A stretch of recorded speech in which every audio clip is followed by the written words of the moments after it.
어린이 주일을 맞이해서 우리 샛별들의 마음을 들어봤습니다. 하나님을 향한 순수한 마음들, 또 우리 부모 세대를 향한 또 기대와 마음들을 표현해 주신 우리 샛별들을 우리에게 보내주신 우리 하나님과 또 샛별들의 삶을 축복하는 마음을 담아서 우리 한번 큰 박수로 축복하는 시간들을 가졌으면 좋겠습니다. 하나님께서 귀한 샛별들을 놀랍게 축복으로 인도해 주실 줄 믿습니다.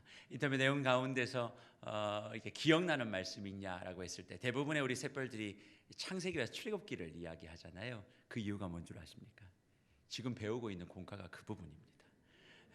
제가 저걸 보면서 느꼈던 게 뭐냐면 결국 하나님의 말씀은 반복되어서 가르쳐져야 되는 것이다. 늘 우리가 새로운 것을 찾지만 교육은 핵심이 반복입니다. 저희들이 어렸을 때부터 배웠던 그 하나님의 말씀 달라진 게 뭐가 있습니까? 똑같습니다. 그것을 구현하는 방법이 좀 달라질 수 있지만 내용은 똑같은 거예요. 그러니까 그것을 반복하여 아이들의 말씀을 암송하게 하고 그것을 또 듣게 하고 하다 보면 그 말씀이 체화라 그러죠. 완전히 내 몸속에 이렇게 이식이 되어버리는 거예요. 그래서 어릴 때부터 신앙교육을 하지 않고 완전히 머리가 다 큰 상태에서 사람이 말씀을 배워서 변한다는 것은 그렇게 쉬운 일이 아닙니다. 우리 세계로교회가 다음 세대들을 불꽃같이 흔들어 깨울 수 있는 그런 사명들을 감당하기로 153 비전을 우리가 세워놓고 앞으로 달려가고 있는데 우리 샛별들 더욱더 말씀을 통해서 가득 서 있었으면 좋겠고 예배 중에 가장 기억나는 게 이제 찬양이 아니라 말씀이 될 수 있도록 그렇게 우리 샛별학교에서 힘을 다해 전진해 주시기를 간절히 축복해 봅니다. 오늘 우리 샛별들의 이야기 속에서도 남았지만 가장 기억 남는 스토리 가운데 애굽의 열재항 그리고 또 출애굽의 사건, 요셉의 사건으로 이어지고 있는 그 출애굽에 대한 내용들을 오늘 저와 함께 살펴보려고 합니다.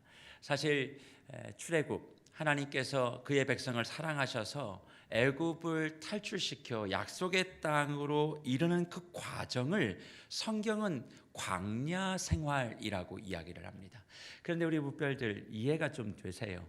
하나님이 430년 동안 노예 생활을 했던 이스라엘 백성들을 그 어려움으로부터 건지셔서 약속의 땅으로 인도하시는 그 출애굽의 과정이 왜 그렇게 힘들어야만 합니까? 뭔가 좀 탈출을 시키셨으면 가는 그 루트부터 그 길부터 좀 평안하고 소위 말하면 꽃길이 좀 펼쳐지고 비단길이 펼쳐지면 참 좋을 텐데 그들이 걸어갔던 모든 길들은 사막의 길, 광야의 길 그리고 힘들고 어렵고 더딤의 길들을 지나가고 있습니다. 우리는 늘 꿈꾸고 있는 것이 한 가지 있지 않습니까? 하나님께서 나를 인도하여 가시면 그 모든 것들이 푸른 풀밭과 실만한 물가가 되기를 소망합니다. 그런데 하나님의 인도하심이 그럴 것이라고 생각하지만 우리의 일생과 우리의 일상은 어떠하십니까? 비단길과 꽃길과 푸른 풀밭을 걸어가는 매일의 삶을 사시다가 오늘 이렇게 주일 예배에 오셨습니까? 아니면 참 목사님 사는 건 왜 그럴까요?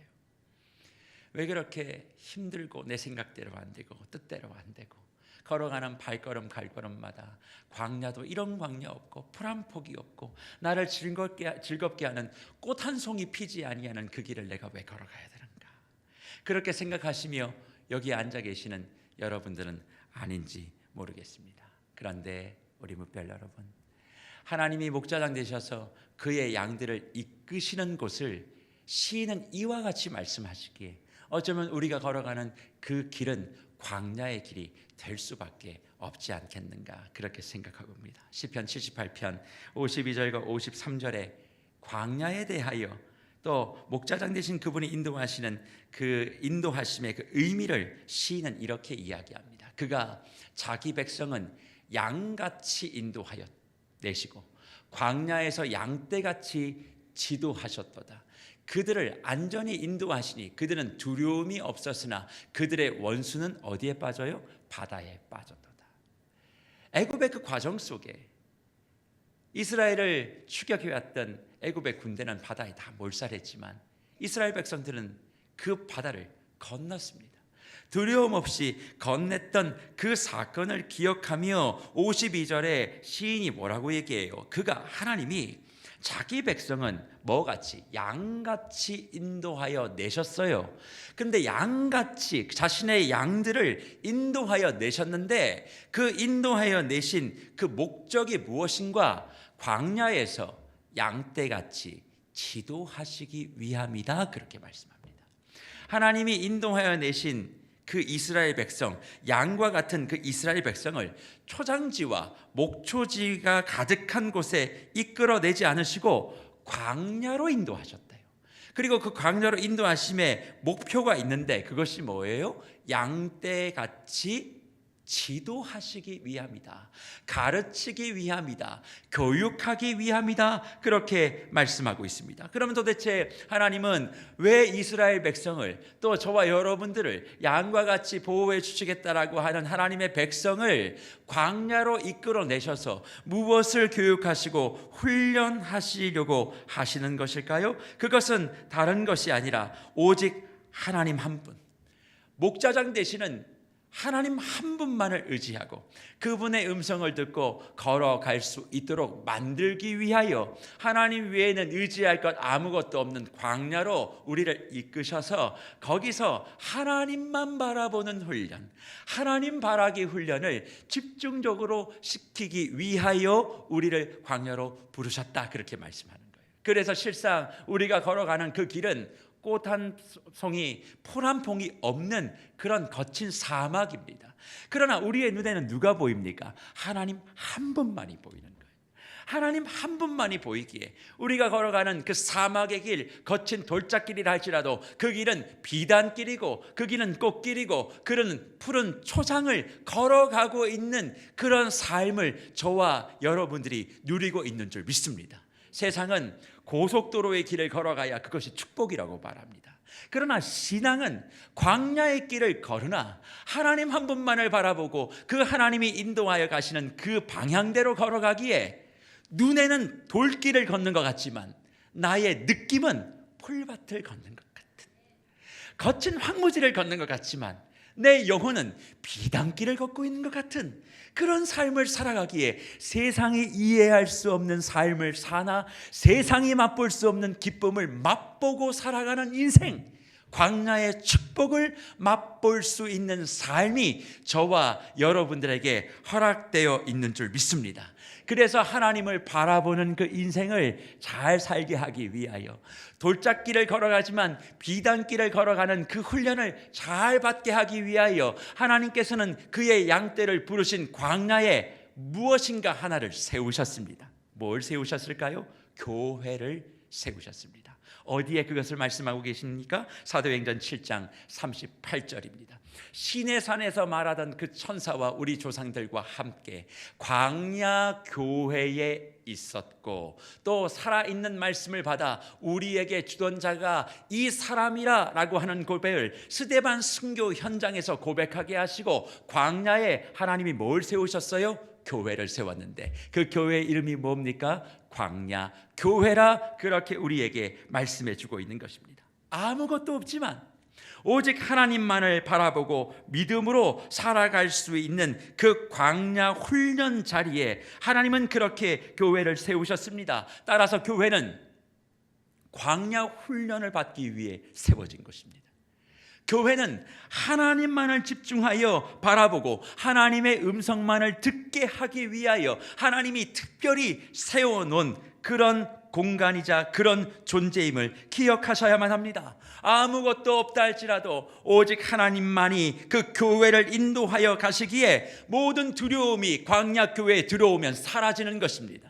내가 가지고 있는 것의 유무에 따라 나의 성공과 나의 인생이 결정되어지는 것이 아니라 내 안에 하나님이 계시는가, 내 귓가에 주의 음성이 들리는가, 지금 내가 주의 영광을 보고 있는가의 유무에 따라서 무에서 유를 창조하시고 기적 가운데 기쁨을 맛보게 하시는 하나님의 놀라우신 능력을 체험하는 공간이 바로 교회, 곧 우리가 걸어가고 있는 광야 위에 세워놓은 광야교회의 본질이라는 사실입니다. 그런 차원에서 저는 우리 무별들과 세계로교회의 모든 주의 권속들이 광야교회 성도이기를 간절히 주의 이름으로 축원합니다.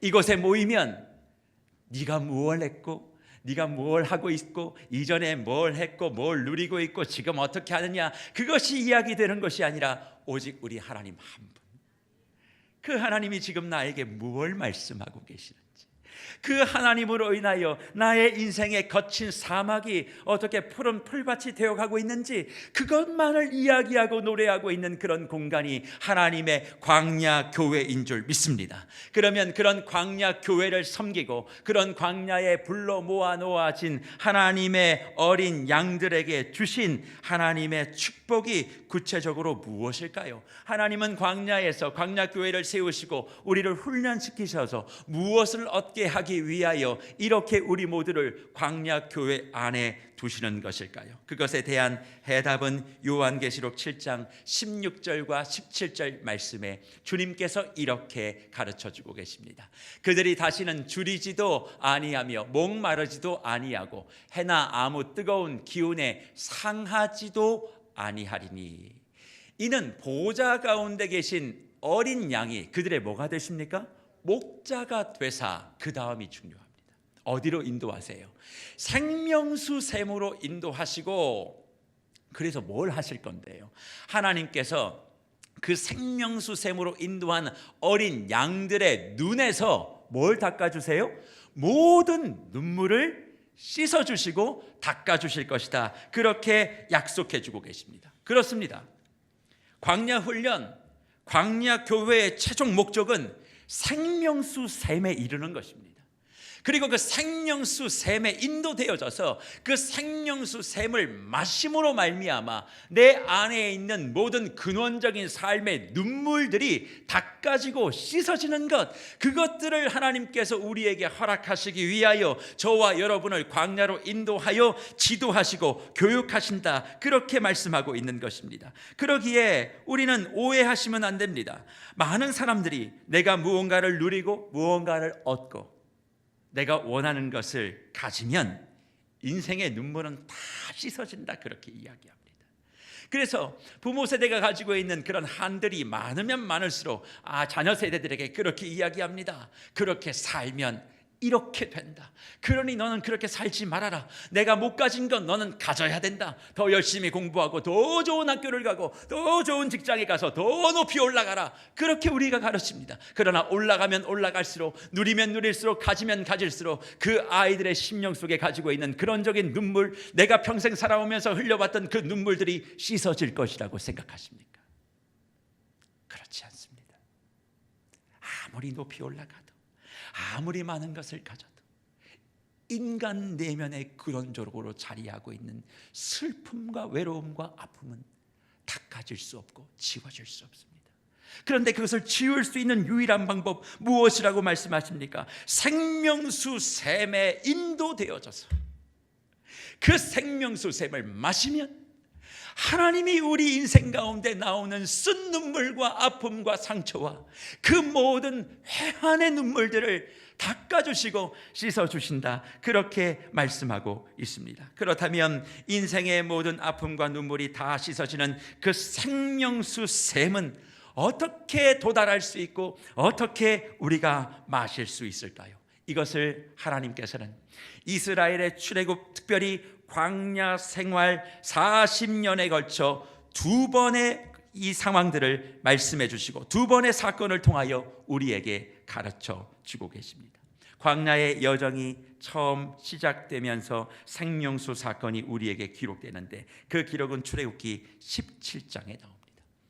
홍해를 건너고 난 이후 광야 생활이 본격적으로 시작되었던 그때 광야 생활의 처음 시작에 생명수 사건이 한번 나오고, 그리고 40년이 흘러 이제 가나안 땅을 앞에 놓고 이제 들어가기 직전 광야 생활의 마무리를 해야 될 민수기 20장에 생명수 사건이 기록되어져 있습니다. 광야 생활의 처음 시작과 광야 생활의 가장 마지막 부분에 생명수 사건, 생명수 샘의 사건을 두신 것이 우연이라고 생각하십니까? 특별히 성경은 물, 샘, 생명수는 성령을 예표합니다. 그래서 예수 그리스도께서 이미 요한복음 7장 38절과 39절에 주셨던 이 말씀이 있었기에 생명수 사건을 이 말씀의 관점으로 바라보면 우리가 알지 못했던 수많은 내용들을 이 생명수 반석 사건을 통해서 우리가 확인할 수 있어요. 그러면 예수님께서 요한복음 7장 38절과 39절에 주신 말씀은 무엇입니까? 이렇게 기록합니다. 나를 믿는 자는 성경의 이름과 같이 그 배에서 생수의 강이 흘러나오리라 하시니, 이는 그를 믿는 자들이 받을 무엇입니까? 성령을 가리켜 말씀하신 것이라 그렇게 이야기하고 있습니다. 생수의 강이 나오는데 그건 믿는 자들이 받을 성령을 가리켜 말씀하신 것이다, 그렇게 말씀하신 것이죠. 그렇다면 광야 생활의 처음 시작과 마지막에 위치하고 있는 이 생명수 사건, 이것은 도대체 이 말씀에 비추어 성령과 그 성령이 함께하는 성령의 새 생활을 누리는 사람과는 어떤 연결고리를 가지고 있을까요? 먼저 출애굽기 17장에 나오는 광야 생활의 처음 시작 호렙산 반석의 생명수 사건부터 살펴보기를 원합니다. 잘 아시는 것 같이 이 출애굽기 17장의 사건은 이스라엘이 신광야를 지나가면서 르미딤이라고 하는 그 장소에 장막을 칩니다.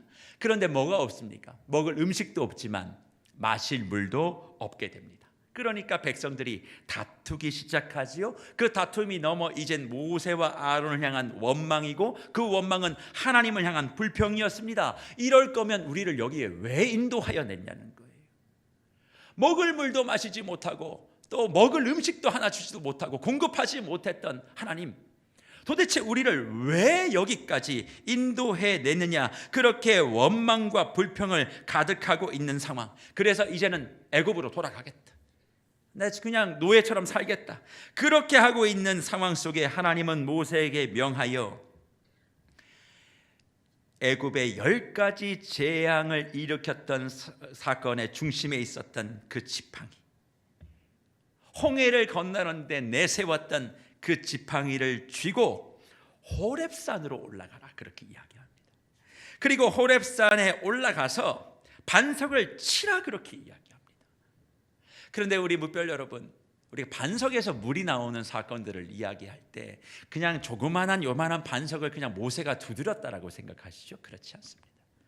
이 반석은 원어적으로 보면 큰 돌덩이, 돌산을 이야기하는 겁니다. 그러니까 작은 이만한 바위 덩어리 이렇게 쳐봐야 장정만 250만에서 300만의 이스라엘 백성들이 어떻게 한 번에 물을 공급받을 수 있습니까? 아이까지 하면 550만에서 600만입니다. 그들이 한 번에 흠뻑 먹을 수 있을 만큼이라면 우리 눈에 보이는 저 산에서 폭포수와 같은 물이 떨어지지 않고서는 불가능한 거예요. 그래서 호렙산에 올라가서 돌산을 두드리는 겁니다. 거기서 샘이 솟아난 거예요. 그래서 모세는 하나님의 명령대로 그 반석을 치자 말씀대로 물이 터져 나오고, 출애굽기 17장 6절과 7절 말씀은 그곳 이름을 마사 또는 무리바라 불렀다, 그렇게 이야기합니다. 이 구절을 대하다 보면 많은 분들은 반석에서 물난 사건, 역시 우리 하나님은 기적의 하나님, 뭐든지 구하면 들어주신 하나님, 여기에 의미를 담습니다만, 사실 이 호렙산 반석 사건, 호렙산 반석 생명수 사건의 핵심은 지팡이입니다. 지팡이를 가지고 반석을 쳤다라는 것이 핵심이에요. 하나님의 능력이 없어서 뭔가를 두드려야 열 수 있는 분이십니까? 왜 하나님께서는 그 홍해를 건넜던 지팡이, 열재앙의 중심에 있었던 그 지팡이를 굳이 가지고 올라가서 반석을 두드리라, 그렇게 말씀하셨을까요? 여기엔 하나님이 무언가 담고 있는 의미가 있기 때문에 그렇습니다. 사실 10가지 재앙은 애굽과 그리고 하나님을 거역했던 우상들에 대한 심판의 지팡이였습니다. 10가지 재앙은 하나님을 믿지 아니하는 백성들을 향한 죄에 대한 심판을 대신 진행해가는 과정을 보여주고 있었습니다. 그러니 심판의 상징인 그 지팡이를 가지고 반석을 쳐서 물이 나오는 과정은 예수 그리스도께서 죄의 심판을 대신 받는 십자가 사건을 예표하는 것입니다.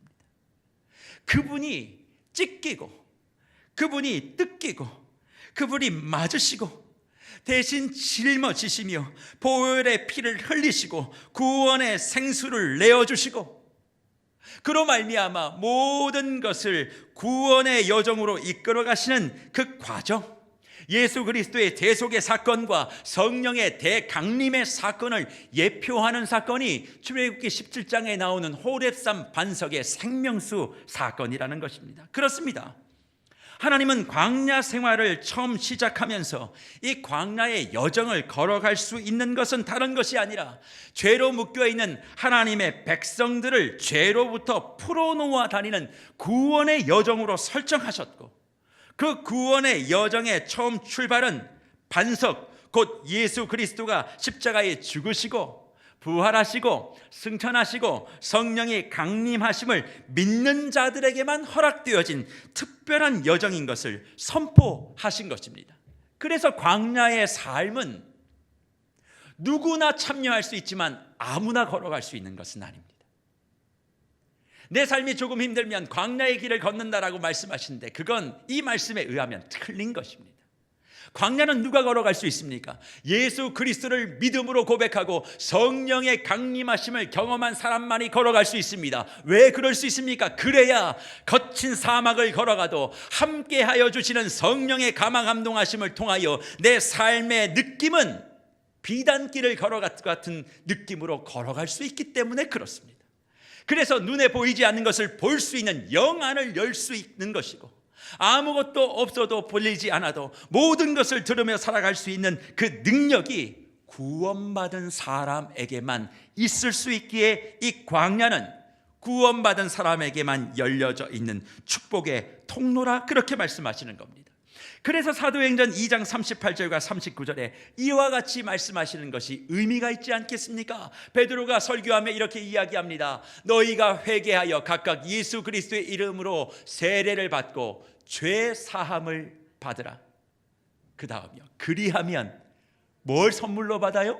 성령을 선물로 받으리니 이 약속은 너희와 너희 자녀와 모든 먼데 사람 곧 주 우리 하나님이 얼마든지 부르시는 자들에게 하신 것이라, 그렇게 말합니다. 38절 다시 한번 볼까요? 베드로가 이르되 너희가 회개하여 죄 사함을 받으라. 무엇으로? 예수 그리스도의 이름으로. 예수 그리스도의 십자가의 구원의 능력, 그 보혈의 능력을 덧입어서 죄사함을 받아라. 너의 삶의 모든 방향이 하나님으로부터 어그러져 있다면 유턴하여 돌이키라. 그리하면 성령을 선물로 주실 것이다. 세계로 묻별 여러분, 우리 구주 예수 그리스도를 믿으시는 여러분인 줄 믿습니다. 예수가 나의 삶의 구주이신 줄 믿으시길 바랍니다. 그렇다면 그 믿음의 고백이 진짜라면 저와 여러분들은 다 성령을 받은 사람이에요. 그 성령을 받은 사람이 하나님께서 초청하여 주신 그 광야의 길을 비단길처럼 걸어갈 수 있다라고 말씀하고 있는 것입니다. 내가 예수를 믿어 성령의 소통함이 내 삶 가운데 선물로 주어졌기 때문에 성령의 생수를 날마다 마셔서 사막에는 물이 없어요. 그러나 갈증을 느끼지 않는 것입니다. 사막에는 번번한 집이 없습니다. 그러나 하나님을 피난처로 삼아 평안과 안식을 누리며 걸어가는 것이에요. 그래서 성령을 선물로 받은 사람에게 광야는 어려운 길이 아닙니다.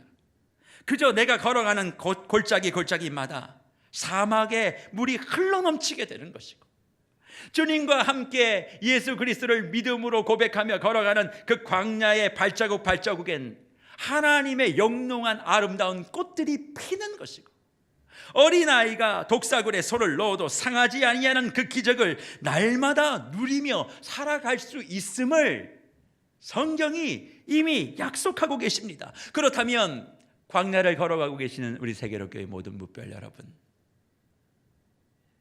이 광야를 걸어갈 수 있는 자격을 저와 여러분들은 이미 소유하고 계신 줄 믿습니다. 선물로 받은 그 성령, 그 성령을 가진 사람만이 이 광야의 길을 걸어갈 수 있고 그 기적을 맛볼 수 있다라고 말씀합니다. 그렇다면 광야 생명수 사건의 처음의 의미가 이런 것이라면 이제 광야 생활의 마지막, 민수기 20장에 나오는 가데스 반석 생명수 사건은 도대체 무엇을 말씀하고 있을까요? 사실 이 사건의 배경도 출애굽기 17장과 비슷합니다. 가데스라고 하는 지역에 이제 머물렀습니다. 근데 물이 없어요. 그러니까 또 원망을 시작해요. 또 불평하기 시작해요. 그러니 하나님께서는 생명수를 그 반석에서 내어 주시겠다 그렇게 말씀하시고 생명수를 내어 주십니다. 그런데 출애굽기 17장과 차이가 몇 가지가 있습니다. 어떤 차이가 있을까요? 첫 번째는 말씀드렸죠. 민수기 20장의 가데스 반석의 이 생명수 사건은 광야 생활의 마지막입니다. 그러니까 광야 생활 40년이 지나고 난 상황이었어요. 그런데 주목해야 될 것은 출애굽 1세대들의 상징적인 인물들이 다 죽는 가운데 오늘 본문은 출애굽 1세대의 상징적 인물이었던 미리암이 죽었다 그렇게 이야기합니다. 미리암이 죽는 사건. 그런데 출애굽 1세대의 상징인 미리암이 죽는 것도 중요한데 그 미리암이 어디서 죽었느냐가 중요해요. 그 장소는 오늘 본문은 뭐라고 얘기합니까? 가데스에서 죽었다 그렇게 얘기합니다. 성경을 좀 읽으신 우리 묵별들은 가데스 하면 생각나는 게 있어야만 합니다. 무엇이 생각나십니까? 열두 정탐꾼 사건. 열두 정탐꾼 사건이 마음속에 탁 생각이 나셔야 돼요. 그래서 여호수아는 이 가데스를 이렇게 기억합니다. 여호수아 14장 7절과 8절이지요. 내 나이 40세에 여호와의 종 모세가 가데스 바네아에서 나를 보내어 이 땅을 정탐하게 하였으므로, 열두 정탐꾼과 함께 정탐하게 하였으므로 내가 성실한 마음으로 그에게 보고하였고, 나와 함께 올라갔던 내 형제들, 이 10명의 정탐꾼입니다. 갈렙을 제외한 그 형제들은 백성의 간담을 높게 했습니다. 왜요? 우리 올라가면 다 죽는다. 가면 메뚜기의 밥이다. 그렇게 이야기를 했거든요. 그러나 나는 내 하나님 여호와께 뭐 했습니까? 충성했다 그랬습니다. 눈에 보이는 것보다 하나님의 말씀을 신뢰하게 되어지고 하나님이 어떻게 이루어 가실 것을 기대하게 되어지고 다른 사람들이 무엇을 얘기해도 하나님을 향한 믿음을 저버리지 않자 결국 여호수아와 갈렙만이 약속의 땅으로 들어가게 됩니다. 근데 문제는 뭐죠? 그 열 정탐꾼 때문에 이스라엘 백성들의 40년 광야 떠돌이 사건이 그 가데스에서 결정되어 버립니다. 그 고비를 넘어갔다면 바로 가나안 땅에 들어갔을 텐데 이 사건 때문에 40년 떠돌이 방랑 생활을 시작하게 됩니다. 그런데 우리 묵별 여러분, 가데스라고 하는 그 지역의 의미가 무엇인지는 알고 계십니까? 가데스라고 하는 말은 거룩한 곳, 거룩한 성소라고 하는 의미를 가지고 있습니다. 그러니까 한번 보십시오. 하나님이 우리의 목자장이 되셔서 광야로 우리를 인도하셨습니다. 그래서 생명수 반석 첫 사건을 허락하시며 예수 그리스도의 몸을 찢고 살이 뜯겨지는 그 은혜로 말미암아 성령의 세물을 마시는 사람으로 만들어 주셨습니다. 그리고 광야 생활의 마지막에 가데스, 거룩한 곳, 거룩한 성소라는 곳에 그들을 다시 세워 놓으시면서 우리에게 말씀하시는 것은 무엇이겠어요? 성령을 통한 새로운 삶, 곧 거룩함이 우리에게 확인되어질 때 너희가 약속의 땅으로 들어갈 수 있음을 말씀하고 계시는 것입니다. 그래서 이 원리를 잘 이해하셔야 돼요. 우리는 세상으로부터 건짐받은 사람, 곧 구원받은 사람입니다. 구원은 세상으로부터 건짐받은 사람을 이야기해요. 그런데 세상에서 건짐받았으면 그것으로 끝나는 것이 아니라 다시 세상 속으로 들어가야 될 사람이에요. 그것을 구별이라고 얘기합니다. 구원받은 사람은 그래서 구별된 삶을 살아야 되는 거예요. 세상에서 건짐을 받았지만 다시 구별됨으로 세상에 들어가 그 세상을 변화시키는 사명, 이것이 출애굽의 모든 여정들 속에 담겨져 있다라는 사실입니다. 그런데 이스라엘 백성들이 그 의도를 제대로 알지 못합니다. 40년 전과 40년 후가 전혀 다르지 않고 동일하게 하나님 앞에 불편함을 토로하기 시작합니다. 그 말씀이 민수기 20장 2절과 5절 말씀에 이렇게 기록합니다. 회중이 물이 없으므로 모세와 아론에게 모여드니라. 백성이 모세와 다투어 말하여 이르되 우리 형제들이 여호와 앞에서 죽을 때에 우리도 죽었다라면 좋을 뻔하였도다. 너희가 어찌하여 여호와의 회중을 이 광야로 인도하여 우리와 우리 짐승이 다 여기서 죽게 하느냐? 너희가 어찌하여 우리를 애굽에서 나오게 하여 이 나쁜 곳으로 인도하였느냐? 이곳에는 파종할 곳이 없고 무화과도 없고 포도도 없고 석류도 없고 마실 물도 없도다. 하나님이 인도하신 그것을 나쁜 곳이라고 얘기합니다. 어찌하여 이런 일들을 그렇게 이야기하느냐? 40년이 지났음에도 불구하고 주님의 영이 함께하는 사람다움의 인격과 성품과 상황을 인지하는 능력들이 전혀 달라지지 않았음을 우리가 보게 되어집니다. 광야 생활을 처음 시작할 때 반석을 깨트리며 그 물을 먹고 하나님이 허락하여 주시는 그 성령으로 목욕을 하고 성령의 사람이 되어 매 순간 세밀하게 그분과 소통하게 되어지므로 어제보다 나은 오늘, 오늘보다 더 나은 나의 인격과 상황에 대한 인지 능력이 있어야 함에도 불구하고 이스라엘 백성은 40년 동안 성령과 부어주신 성령과 소통하는 것이 아니라 그저 기적만을 바라고 자신의 삶의 편안만을 바라고 그렇게 40년을 살다가 다시 가데스에 와서 너 거룩하냐? 너 구별되었느냐? 그것이 보여져야 가나안 땅으로, 약속의 땅으로 들어갈 수 있다라고 하시는 그 말씀 앞에 이스라엘 백성은 어떤 해답도 내놓지 못하고 있는 것입니다. 기적은 누렸지만 이미 선물로 받은 성령과 소통하지 못했기에 거룩의 자리에 이르지 못한 거예요. 사랑하는 무별 여러분, 그래서 본문이 이야기하고 있는 거룩이 무엇입니까? 생명수 사건을 다 이야기하며 오늘 본문 13절 말씀에 하나님의 거룩함을 드러냈다 그렇게 말씀하시잖아요. 그럼 거룩이 뭐예요?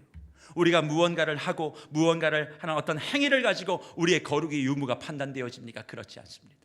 이스라엘 백성 40년 동안 수많은 예배와 제사를 하나님께 다 올렸어요. 그러나 그들은 거룩하지 못했기에 지금 이 문제를 일으키고 있는 것입니다. 그러면 거룩이 뭡니까? 거룩은 하나님의 영과 소통하는 거예요. 이미 선물로 받은 그 영을, 내 안에 존재하시는 성령을 늘 존중하고 그분께 묻는 거예요. 하나님 이거 할까요? 아니 하지 마. 그러면 안 하는 겁니다. 하나님 이거 하기 싫은데요? 그래도 해야 해. 그러면 하는 거예요. 그렇게 주님과 끊임없이 단 1초도 포즈 없이 지체 없이 소통되어지는 삶을 살아낼 때 그것이 거룩이라 그렇게 말씀하고 있다는 것입니다. 그래서 이스라엘 백성들은 하나님의 언어엔 관심이 없고 이 땅의 언어로만 모든 것을 소통하려다 보니 어떤 상황이 발생하면 그 문제만을 바라보며 세상적관적으로 힘들어하고 어려웠던 그런 모습, 그러니까 뭘로 이어져요? 불평, 원망, 짜증, 분노, 저주, 이런 것들을 40년이 지나도 변하지 않는 모습을 보이고 있다는 것입니다. 그래서 주님께서는 어떻게 하십니까? 이 모든 상황을 인지하시고 오늘 본문 7절과 8절에 이와 같이 말씀하십니다. 여호와께서 모세에게 말씀하여 이르시되 지팡이를 가지고 내 형 아론과 함께 회중을 모으고 그들의 목전에서 너희는 반석에게 명령하여 물을 내라 하라. 내가 그 반석이 물을 내게 하여 회중과 그들의 짐승에게 마시게 할지니라. 모세가 그 명령대로 여호와 앞에 지팡이를 잡으니라 말씀합니다. 8절 자막 다시 한번 보여주실까요? 하나님이 뭐라고 말씀하세요? 지팡이를 가지고는 가라고 해요. 그런데 물을 내시기 전에 주셨던 명령은 뭡니까? 출애굽기 17장은 치라 그러셨잖아요. 민수기 20장 8절은 너희는 반석에게 뭐하여? 명령하여 물을 내라 하라 그렇게 얘기한 겁니다. 돌산 바위 앞에 서서 치지 말고 물 나와라 그렇게 말하라는 거예요. 그러면 물이 나오게 된다는 겁니다. 그러면 왜 40년 전과 다른 방법으로 하나님이 물을 내시고 있을까요? 여기엔 뭔가 비밀이 담겨져 있지 않겠습니까? 이미 출애굽기 17장 40년 전 심판의 지팡이로 내려친 반석이 깨지고 열려서 생명의 샘이 솟아났어요. 그리고 생명의 샘은 그때 한 번만 터져나오고 끝난 것이 아니라 40년 동안 이스라엘 백성 옆에 흐르고 있었던 거예요.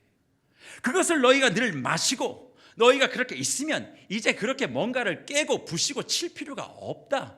이미 너는 하나님의 백성, 하나님의 영과 소통하는 거룩한 백성이 되었으니 너희가 할 것은 이미 흘러나오는 생명수를 마시는 것, 그저 주님과 소통하고 주님과 대화하는 것, 그것만 하면 돼라고 하는 것을 다시 가르쳐 주신 거예요. 그런데 모세가 이 명령을 받고 어떻게 합니까? 반석을 2번이나 칩니다. 우리는 그렇게 이야기합니다. 한 번 쳤으면 가나안 땅에 들어갔을 텐데 두 번 쳐서 못 갔을 것이다. 횟수의 문제일까요? 또 이렇게 하시는 분들 계십니다. 모세가 감정 조절에 실패했다. 하나님의 이 리더로서 분노 조절에 실패했기 때문에 약속의 땅에 들어가지 못했다. 그렇게 말씀하시는 분들 많습니다. 저는 그것이 틀렸다라고는 생각하지 않아요. 그러나 광야 생활 가운데 생명수 반석 사건의 여정을 전체적으로 통과해 본다면 그게 아니라 이미 그리스도의 몸을 찢어 생명수 성령의 영이 임하게 되어지는 그 사건을 40년 전에 한번 이루었기에 또 칠 필요가 없다는 거예요. 또 치면 이미 그렇게 역사하시고 40년이 지나도 흘러넘치고 있는 생명수의 그 능력을 의미 없는 것으로 만들어 버리는 것에 대한 하나님의 분명한 경고가 그 이면에 있을 수 있다라고 생각합니다. 왜일까요? 이 가데스를 넘어가면 이제 가나안 땅에 들어갑니다. 그 약속의 땅에 들어가면 우리가 생각하는 것과 달리 우글거리는 우상들, 요란한 그런 종교의식, 기적을 바라며 의미 없이 중얼거리는 그런 기도의 주문들, 그리고 더 좋은 재물을 드려야지만이 복을 받는다, 기적을 누린다라고 하는 잘못된 종교의식들이 너무나 많았습니다. 그런 사람들 앞에서 성령이 함께 하시는 새로운 삶, 하나님의 구원을 받아 구별된 거룩한 백성은 그런 것에 현혹되는 것이 아니라 보이진 않지만 하나님을 보고 들리진 않지만 하나님의 음성을 들으며 무언가 내 삶 가운데 끊임없이 역사하시고 졸지도 않으시고 주무시지도 않으시는 그 하나님과 늘 소통하는 그 하나님의 놀라우신 백성과의 그 능력과 기적을 보여주시고자 이스라엘 백성들을 광야로 인도하셨는데 또 무언가를 치고 어떤 종교적인 의식과 행위를 한다면 하나님이 이미 이루어놓은 구원의 역사를 의미 없는 것으로 만드는 것이다. 그렇게 말씀하시며 모세를 책망하신 것이지요. 그러기에 사랑하는 우리 뭇별 여러분, 우리가 하나님의 인도함을 받아 누리고 있는 이 광야의 길, 결국 우리가 최종적으로 마셔야 될 생명수 샘물, 그것은 바로 거룩의 물입니다. 그러면 거룩이 도대체 어떻게 우리에게 임할 수 있습니까?